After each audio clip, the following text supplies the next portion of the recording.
தமிழர்கள் சிந்தனைக்கு வெளிநாட்டு பண்டிகைகளான ரம்ஜான் கிறிஸ்துமஸுக்கு வாழ்த்து சொல்கிறார் தமிழக முதல்வர் ஸ்டாலின்.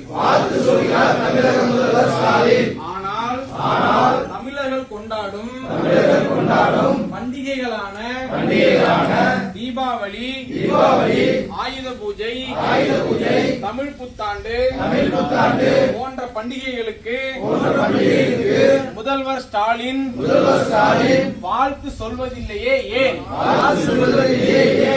நீதிமன்ற தீர்ப்பை காரணம் காட்டி திருப்பூர், குமரன் குன்று உட்பட நூற்றுக்கணக்கான கோவில்களை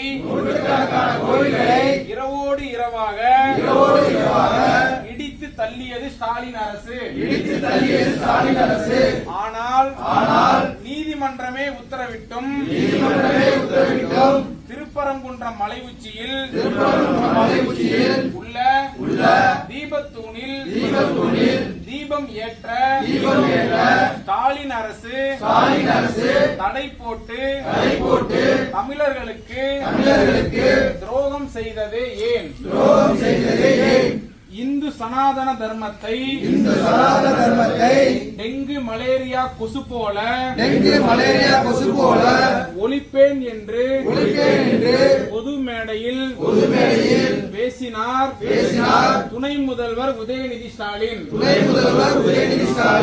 ஆனால் கோவை உட்பட உலகமெங்கும் குண்டு வைத்து பல்லாயிரக்கணக்கான அப்பாவி பொதுமக்கள் பலியாக காரணமான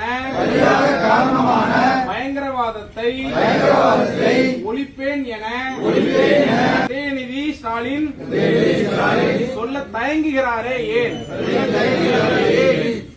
கன்னியாகுமரி இணையம் புத்தம் சர்ச் வாசலில் மின்சாரம் தாக்கி இறந்த 4 கிறிஸ்தவ குடும்பங்களுக்கு தலா 5 லட்சம் ரூபாய் நிதி வழங்கியது ஸ்டாலின் அரசு. ஆனால் திருச்செந்தூர், பழனி, ராமேஸ்வரம் உட்பட பல திருக்கோவில்களில் தரிசனத்திற்காக வரிசையில் நின்ற பக்தர்கள் மரணமடைந்த போதும்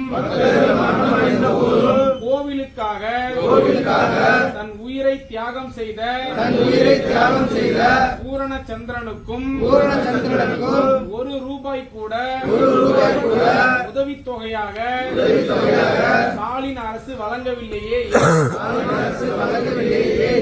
அரசு நிலத்தில் கோவில் இருப்பதால் இடிக்கிறோம் என்று சொல்லி தமிழகத்தில் சுமார் 250க்கும் மேற்பட்ட கோவில்களை இடித்துள்ளது ஸ்டாலின் அரசு.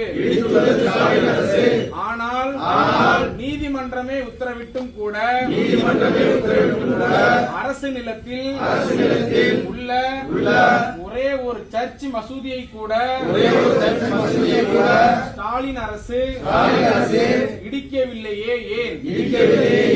தமிழர்களே சிந்தித்து வாக்களியுங்கள்.